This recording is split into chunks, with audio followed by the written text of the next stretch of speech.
Duranwe n'imizi kiba gifite ivyiringiro yuko imvura niyagwa kizosubira kumera.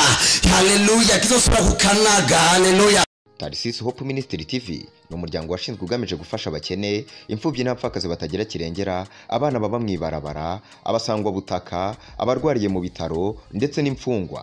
Nawe nimba hari umusanzu wifuza gutanga, duhamagare cyangwa utwandikire kuri izo nimero ziri kuri screen.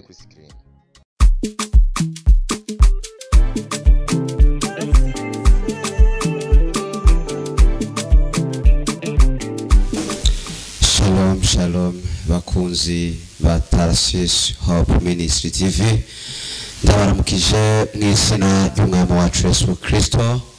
Amahoro y'Imana abane namwe. Nije ngarutse Prophet Vincent aje mu kiganiro cy'ijambo cy'ubutumwa bwiza.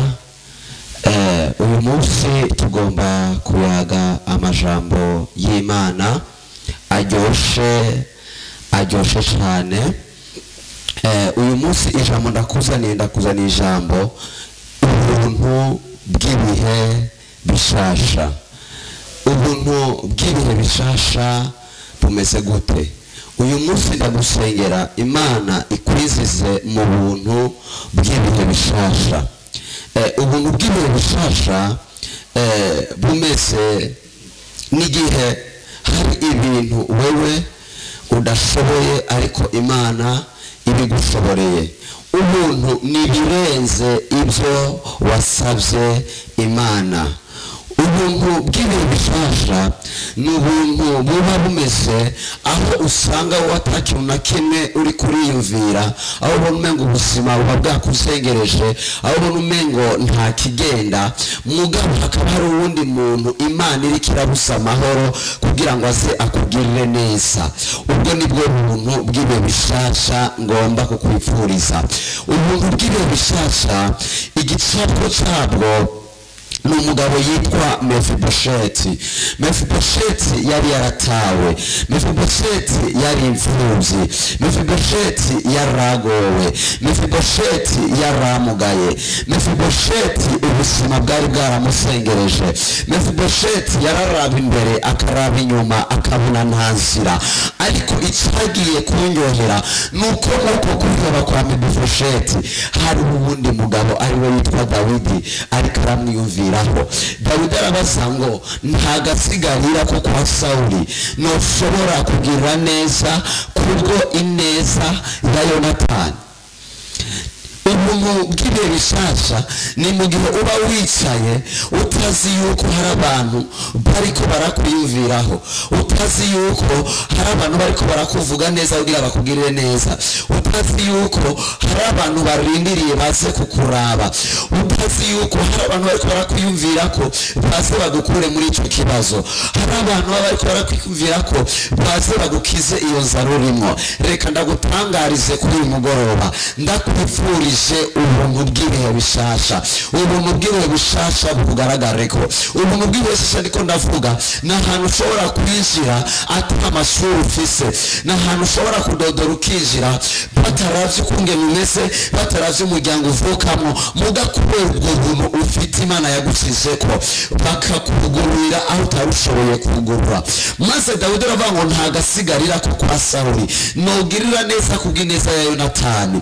Mefibosheti aho yarazi yuko ubuzima butazohinduka, yarazi yuko ubuzima bwamaze kurangira, yarazi yuko azoguma yicaye hahandi, yarazi yuko atakintu na kimwe azoshobora gukora gikunde, atamuntu umwe ushobora kumwibukiraho cyangwa mwibuke kuko yari imwifuye. Ariko shima Imana, ubwo yari yaramaze kwiheba niho Imana yaziye irukoresha umwami Dawidi maze araza kumukura hari. Reka ndagutangarize, Imana mu kuza gutabara ntabwira umuryango uvukamo, ntabwira ab'amashuri, ntabwira ivyubahiro, ntabwira ikintu na kimwe, ariko yita ku izina ryayo kugira rihebwe icyubahiro. Imana ishimwe cyane. Mefibosheti rero abaho aha umugabo yitwa Ziba. Amaze ku mugabo yitwa Ziba yishura umwami Dawidi ngo arahari, ariko ngo umwami w'abami ni kimuga. Haleluya. Reka ndagutangarize, hari abantu bagusiguye nabi, hari abantu bakuvuze ukutari, hari abantu bakuvuze ndetse ibyo babishyira ku karubanda, bagukorera iremyenanya, bakuvuga ibyo utavuze, bakuvuga ko amagambo utanakora. Ariko reka ndagutangarize, Imana ikuzaniye ubuntu bw'ibihe bishasha, ititaye ku burimbi bagushingiye, ititaye ku magambo bavuze, ititaye ku ivyo bibazo urimo, utitaye ku bwo watawe. Umvirize, ni Imana igenda kurondera ibitagara agaciro ikabihereza agaciro. Ndakwifurije ubuntu bw'ibihe bishasha. Ziba asigura Mefibosheti uko tari, ariko shima Imana iyo umuntu bwamaze kuza n'ubwo gusigura nabi gute, ubuntu burakugaragaraho, ubuntu burakugendanira, ubuntu bukugumaho minsi yose. Maze aravuga ngo ni ikimuga, nubwo yose ngaha ntacyo wo kumarira, ariko Dawidi aramubwira ngo genda mu munzanire uko nyene. Haleluya. Mefibosheti araza. Reka ndakwifurize, Imana igukorera igitangazo utari witeze gukorerwa. Imana igukorera surprise uyu munsi utari wizeye ko ishobora gukorera. Reka uyu mwaka utararangira, Imana igukorera surprise utaruzi. Mefibosheti bamusanga hari, baramubwira ngo umwami aragutumye ko atangwa kuvuga ngo none je ko ndimbwa ipfuye nakoze iki ku mwami, ariko cyari igihe ciwe. Ndakuringize nawe muntu w'Imana, ndagusengera umunsi Imana ikuzize mu bihe byawe, ndagusengera Imana yongere yugurure imiryango yari yorugaye, ndagusengera kuri uyu munsi Imana yugurure ivyari vyarugaye, ivyari vyarabaye bloke ku buzima bwawe. Maze Mefibosheti arashika, umwami aramubarira ati ntugire ubwoba, guhera uyu munsi uzoza usangira naje ku meza yanje. Kandi si n'icyo gusa, atategeka wa mugabo yasigura nabi ari we Ziba, yasigura nabi Mefibosheti, atumize Ziba, uzohora umurimira n'abahungu bawe bose. Haleluya. Reka ndagutangarize, Imana igiye gukoresha ba bantu utaruzi ko yokoresheje. Imana igiye gukoresha ba bansi bawe kugira baze bashinga intahe. Imana ije gukoresha wa wundi yakuvuga nabi. Imana ije gukoresha wa wundi ataguhanigwere. Imana igiye gukoresha wa wundi yagushingira uburimba akava katatuzimarira katani icyo uzovamwo. Imana niwe uje gukoresha. Imana ishimwe cyane. Haleluya. Reka dusome amajambo dusanga muri Samweli wa mbere igice cya 16. Turasoma umurongo wa 6 gusa. Nuko bashitseyo yabonye Eliyabu aribwira ati nta nkeke nyene uwo uhoraho agira ayimikisha amavuta nguyu imbere yiwe. Ariko uhoraho abarira Samweli ati ntaco uraba ishusho yiwe canke ikireho ciwe, kuko nta mushimye. Erega jewe sindaba nkuko abantu baraba, kuko abantu baraba uko kurukoba gusa, ariko jewe uhoraho ndaba mu mutima. Jewe uhoraho ndaba mu mutima. Amena. Aya masambo y'Imana nakubwiye ndi ku ijambo ry'ubuntu bw'ibihe bishasha. Yari umugabo yitwa Samweli. Samweli Imana imubwira ngo tora ihembe ry'amavuta ufenda gutumwe mu muryango wo kwa Yesayi, hari umuhungu nabonye ngomba kwirobaniriza amavuta kuko Sauli sinkimwemera. Ariko Samweli aravuga ngo ati Imana nizo, ariko Sauli akabimenya yuko hari uwundi muntu ngiye kwimikisha amavuta aranyisa. Ariko Imana iramubara tumvirize, hitana isashi, inyana y'ishashi, ugende uhuza kukubaza wese uze kumubwira kugiye gushikanira ikimazimana. Haleluya. Samweli ntabwo yaragiye gushikanira ikimazimana, ariko yaragiye kurobanuza amavuta abana bo mu muryango wo kwa Yesayi. Reka ndakubwire, warashoboye kuvuga ntibigeze bakumva, warashoboye kwivugira byaranse, warisiguye byaranse, ariko ndagutangaza kuri umugoroba Imana itangure kugusigura, Imana itangure kukuvugira. Umvirize, Dawidi yari ahantu yibaza ko atamuntu amwiyumvira ko. Haleluya. Reka ndagutangarize, ariko nubwo yari atamuntu yibaza ko atamuntu amwiyumvira ko, Imana yo yari yicaye iri kira araraba ukungene yomukura inyuma y'intama. Haleluya. Naco bitwaye n'intambara urimo, naco bitwaye n'ibibazo urimo, ivyo byose Imana irabizi, ariko iri kiriga ingene yobigukuramwo. Samweli atora ihembe, Imana iramubwira ngo genda mu muryango wo kwa Esayi. Haleluya. Amaze gushikayo baramuzanira umuhungu wa mbere Birana, Imana avuga ngo suyo, bazana kuwa kabiri suyo, bazana kuwa gatatu suyo, bageze kuwa kane ariwe Eliabu. Maze Dawidi avuga ngo wamana nguzi gutoranya wowe watorangiye kugira ngo abe umwami n'uyu, ariko Imana iramubwira ngo mvirize Samweli, reka kuraba uko abantu baraba. Haleluya. Sewe kuko ntaraba ku rukoba ariko ndaba mu mutima indani. Haleluya. Reka ndagutangarize, abantu bafite ukungene bakubona n'Imana ifise ukungene ikubona. Haleluya. Abantu bashobora kuba bakubona nk'umusambanyi, abantu bashobora kuba bakubona nk'umunyantege nke, abantu barashobora kuba bakubona nk'umubeshi, ariko abantu bashobora kuba bakubona nk'umwescro, abantu bashobora kuba bakubona nk'umumaraya, ariko reka ndagutangarize, abantu bafise amaso y'abana b'abantu, ariko Imana ikava ngo nta muntu n'umwe afise umutima nishimira nk'uwiwawe. Haleluya. Maze Samweli aragenda, amaze kugenda Imana iramubwira ngo suyo. Maze Samweli abaza Esayi ati nta wundi mwana. Haleluya. Maze Esayi aramwishyura ngo karahari ngo mbwa kagiye kuragira intama. Samweli abwira Esayi ati mvirize Esayi, uyu mwana agenda mu muzanire, kuko ntabwo tuza kurya, ntabwo tuza kunywa uyu mwana ataraza. Haleluya. Reka ndagutangarize, iyo ubuntu bw'ibihe bishasha bwamaze gushika, nubwo butagusanga uri muhira, urakurindira ukavuga ngo nituva ngaha tutamubonye, nuko bwavuze ngo nituva ngaha Dawidi tutamubonye. Iyo ubuntu bwamaze kuza, hari byinshi biba, hari amakosa menshi aba, hari byinshi bibomboranya kugira ubwo buntu bukugaragareho. Reka ndagutangarize, ubuntu bw'ibihe bishasha bugiye kuza, nubwo butazogusanga uhari, buzokurindira bagushitse. Maze bagenda kuzana Dawidi. Dawidi akiri ku irembo, Imana ibwira Samweli ngo raba ubona ari ngeneye ngo nujya nyene. Maze Samweli arahaguruka atora rya hembe, yimikisha amavuta Dawidi nk'umwami. Haleluya.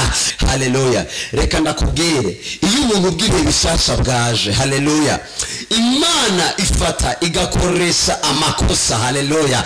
Iyo ubuntu bw'ibihe bishasha bwaje, haleluya, hari abantu bagiye mu bibanza byacu baricaramwo, hari abantu bagiye mu migisha yacu baricara barajya, hari abantu bari barubaka amazu meza atarubwo bari bayakwiye, ariko yaciye mu rusuma, byari byitwa ngo ni iby'iwacu, ariko tuza kwisanga bo babyicayemo. Reka ndakubwire, iyo ubwo buntu bw'ibihe bishasha rero buje, abicaye mu bibanza byacu, haleluya, Imana ibakoresha amakosa, ikabagakora amakosa, bakisanga bavuye mu bibanza byacu, bamara kubivamo Imana natwe igashituzana ikatwicarikamo. Haleluya. Reka ndagutangarize muntu w'Imana, kira muntu wese yinjiye mu kibanza cawe, Imana ikimukuremwo mu izina rya Yesu Kristo. Umuntu wese ariko arajya umugisha wawe, Imana imukuremwo umugisha wawe nawe gushiremwo. Umvirize, umuntu wese aziyanyaza itunga ryawe, Imana ikugarurire mu izina rya Yesu Kristo. Esiteri abaho ari umwana w'imfuvyi, ayarezwe na Morodekayi se wabo, ariko ntiyarazi yuko igitondo kimwe azoba umwamikazi, ntiyarazi yuko igitondo kimwe azokwisanga ibwami, ntiyarazi igitondo kimwe kazokwisanga yambaye ikamba ry'ibwami. Reka ndagutangarize nawe, biragaragara umengo waramaze kwiheba, biragaragara nkaho waramaze kubona umengo naho byotsa, biragaragara nkaho umengo nubwo uri imfuvyi naco bitwaye. Hari uwundi mugabo w'abandi bagabo asumba abandi bagabo, ari we se w'imfuvyi, ari we Mana. Haleluya. Umvirize, waragwanishwe. Haleluya. Warateshejeje. Haleluya. Umvirize, ni Imana ireka ibikugwanya bikivuga amazina bikabomboranya, ariko yo yarangiza ikazivuga ngo nitwa ndiho, nduwo ndiwe, nije mfite ijambo rya nyuma ku buzima bwawe. Haleluya. Reka ndagutangarize, hari ibyivuze mu mazina bikurwanya, hari ibyaje birivuga mu mazina. Umvirize, hari ibyaje mu bukene, hari ibyaje mu nzara, hari ibyaje mu guhebwa, hari ibyaje mu rusaku, hari ibyaje mu magambo. Ariko ndagutangarije kuri uyu mugoroba, ubuntu bw'ibihe bishasha buraje bubikureho, ubuntu bw'ibihe bishasha buraje kubirandura. Haleluya. Umvirize, naho igiti cotemwa ariko nikiranduranwe n'imizi, kiba gifite ivyiringiro yuko imvura niyagwa kizosubira kumera. Haleluya. Kizosubira kukanaga. Haleluya.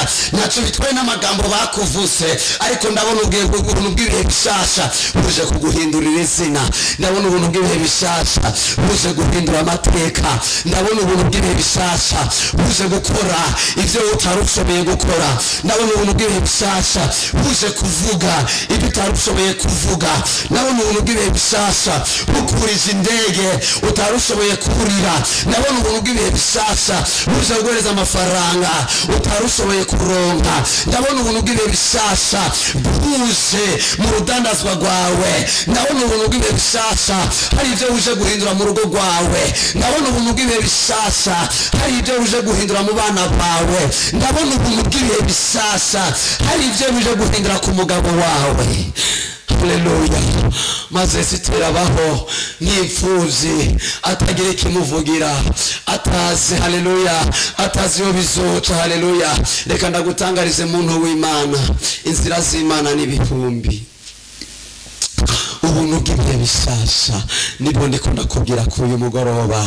Maze umwami ategekanya kugira umunsi mukuru, ashyiraho umunsi mukuru kugira yereke igihugu ciwe abantu, abereke uburongozi bwiwe ukungene bwagiye bukora neza, abereke yuko igihugu ciwe ari ciza. Maze uwo munsi mukuru, haleluya, awutegekanya n'indongozi bakorana mw'ico gihe ibwami. Maze Esiteri yaraho, ntiyarazi ingene bizogenda, ntiyarazi ko bizokunda. Haleluya. Ariko amaze gukora uyu munsi mukuru, atumako abantu bose. Kumbe Vashiti nawe yagiye gukora nawe umunsi mukuru wiwe. Maze hagera igihe umwami atumako Vashiti kugira yereka abantu ubwiza bw'umugore wiwe kari mwiza. Ariko Vashiti aranka, amubwira ngo ntabwo ushobora kuza, nanje mfite umunsi mukuru. Nababwiye, iyo ubuntu bwiwe bishasha buje bufata wa muntu yagenda mu kibanza cyawe, Imana ikamukoresha amakosa, akisanga yakoze amakosa, akisanga nyene gukorera amakosa, yamukuye muri cya kibanza yararimo, hanyuma ikibanza kigasubirana uwaragifise. Nubwo Vashiti yari bwami, ntiyaraberewe no kuba umwamikazi. Haleluya.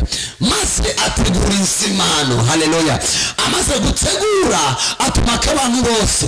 Igihe kiragera, atuma abakozi baje kuzana Vashiti, ariko Vashiti aranka. Abakozi kosa bituma ava ibwami. Maze kwanga, abahanuzi b'umwami babwira umwami ati, umvirize mwami, uyu mugore yagusuzuguye, rero icyumva tujya tuguhereza niki? Raba ukoranya abakobwa bose muri kino gihugu, hazaharaza umwe umuza kubona mwiza, ariwe ucutora aje mu gishingo cya Vashiti. Haleluya. Imana ikorera Esiteri mu gihe Esiteri atarazi yuko Imana iza kumukorera igitangaza. Esiteri yarazi yuko ataho bizoca. Kumbe Imana yamaze kurungika ubuntu bw'ibihe bishasha buriko buzunguruka kuri Esiteri. Ndakwifurije ubuntu bw'ibihe bishasha bukuzungurukeho. Ndakwifurije ubuntu bw'ibihe bishasha bukuzungurukeho. Esiteri aza muri abo bakobwa, amaze kugenda yakira kwakirwa n'inkone yahora yake ikora cyangwa yahora itegurira Vashiti. Maze amaze kumwakira, Bibiliya imbwira ngo nta kindi kintu yamuhaye atari ibyo kwisiga gusa. Haleluya. Umvirize, iyo ubuntu bw'ibihe bishasha bwamaze kuza, ntibisaba kuwambara neza. Ushobora kwambara impuzu ya desa, ushobora kwambara impuzu ya 5,000, ushobora kwambara impuzu ya 500, hakaba hari undi yambaye impuzu y'$500. Mugabo abaraba bakabona tujya muntu yambaye impuzu y'$500 arabere kurusha ugiye yambaye impuzu $500. Haleluya. Ushobora kuba wambara duanase cyangwa marewa, ariko undi yambaye munyerera bakavuga ngo uyu muntu yambaye munyerera afite igitege gifite amashurwe meza. Haleluya. Iyo ubuntu bwamaze kuza, haleluya, abantu bakubona mu yindi shusho, abantu bakubona mu bundi bwiza. Haleluya. Ushobora kuba wisiga makeup ariko ubundi yisiga moviti, mugabo bakabona ufise visage nziza, ufise isura nziza. Haleluya. Nujya yisiga moviti. Imana ishimwe cyane. Maze abakobwa baraho barisiga ama makeup, barisiga, barategura imishatsi yabo, barisiga amafondote, barisiga amapudre, baripoma amaparfum, haragera aho reba bagenda ku mwami. Uwa mbere aragenda kumva yuko atabuntu bw'iyo bishasha bwari mu muriko. Uwa mbere aragenda, umwami aravuga ngo wapi wowe sinokwemera. Uwa kabiri, uwa gatatu, uwa kane, bigeze kuri Esiteri. Haleluya. Ndakwifurije ubwiza Esiteri yarashe nawe bukugaragareho. Bigeze kuri Esiteri, Esiteri arahaguruka. Haleluya. Amaze guhaguruka, Bibiliya imbwira ngo yisize amavuta gusa. Haleluya. Atangura aragenda. Amaze kugenda agishika gusa, my Jesus, agishika imbere y'umwami. Haleluya. Agishika imbere y'umwami, umwami amutunga inkoni ati n'uyu. Amaze kumutunga inkoni Esiteri, haleluya, Esiteri abo umwami kazi bamwambika ikamba mu gishingo cya Vashiti. Nagira ndagutangarize, hari abantu Imana igiye gukoresha amakosa kugira bave mu nzira zacu twebwe tubandanye. Hari abantu Imana igiye gukura mu nzira zacu. Hari abantu birirwa baraturoga, hari abantu birirwa barakuroga, hari abantu bazengereje ubuzima bwawe, ariko ndagutangariza, umvirize, ubuntu bw'iyo bishasha bukuje ko bazokugwanya ariko ntibazogushobora. Esiteri aba umwamikazi. Haleluya. Esiteri amaze kuba umwamikazi, Bibiliya imbwira ngo niwe yakingiye ubwoko bw'Abayuda, ni nawe yatumye Morodekayi aduzwa. Haleluya. Ubuntu bw'ibihe bishasha n'ubuhe buje, n'ubuntu buje aho twari tumenyereye guhabwa, aho twari tumenyereye gusaba, aho twari tumenyereye gufashwa, ariko ubuntu bw'ibihe bishasha buje n'igihe tugiye gufasha abandi, n'igihe tugiye gukorera abandi, n'igihe tugiye kwambika abandi, n'igihe tugiye kugaburira abandi mu izina ryaje. Ukuboko kwaguhaye nawe ugiye kuguhereza. Umuntu yakwambitse nawe ugiye kumwambika. Umuntu yakugaburiye nawe ugiye kumugaburira. Kwa buno buntu bw'ibihe bishasha buje, ibyari byarakuzengereje kubw'ubuntu bw'ibihe bishasha buje, Imana ije guhindura amateka. Urakoze wewe wari kuranyumviriza. Bwari ubuntu bw'ibihe bishasha nari ndakuzaniye kuno mugoroba. N'ubuntu bw'ibihe bishasha ngiye kuguhereza akaroro burebure. Naguhaye akaroro ka Mefibosheti, naguha akaroro ka Dawidi, ndaguhaye n'akaroro ka Esiteri. Ntushike intege rero mw'ivyo biriko birakugwanya, ntushike intege n'ivyo biriko birakunaniza. Ubuntu bw'ibihe bishasha buraje kubigaragaza. Umvirize, bari bakuzi nk'umuntu w'imayibobo, bari bakuzi ko umuntu ataco yikura, bari bakuzi nk'umuntu ataco yokwimarira, mbere baranakuvuze ko atani inkono itabuzovamwo, ariko kwa bwa buno buntu bw'ibihe bishasha buje ugiye kuvamo inkono y'inzahabu. Abari barakuvuze nawe bagiye bakugaruka kubw'ubuntu bw'ibihe bishasha. Ubuntu bw'ibihe bishasha. Urakuze wowe wari kubumviriza amagambo yanje, wari kubumviriza amajambo y'Imana biciye muri jewe. Umwami Yesu aguhereza umugisha, kandi ubwo buntu bw'ibihe bishasha bukuganze, bukugaragareho n'izina ryawe rya Yesu Kristo. Amen. Tarisisi Hope Ministry TV ni umuryango washinzwe ugamije gufasha abakene, imfubyi n'abapfakazi batagira kirengera, abana baba mwibarabara, abasangwa butaka, abarwariye mu bitaro ndetse n'imfungwa. Nawe nimba hari umusanzu wifuza gutanga, duhamagare cyangwa utwandikire kuri izo nimero ziri kuri screen.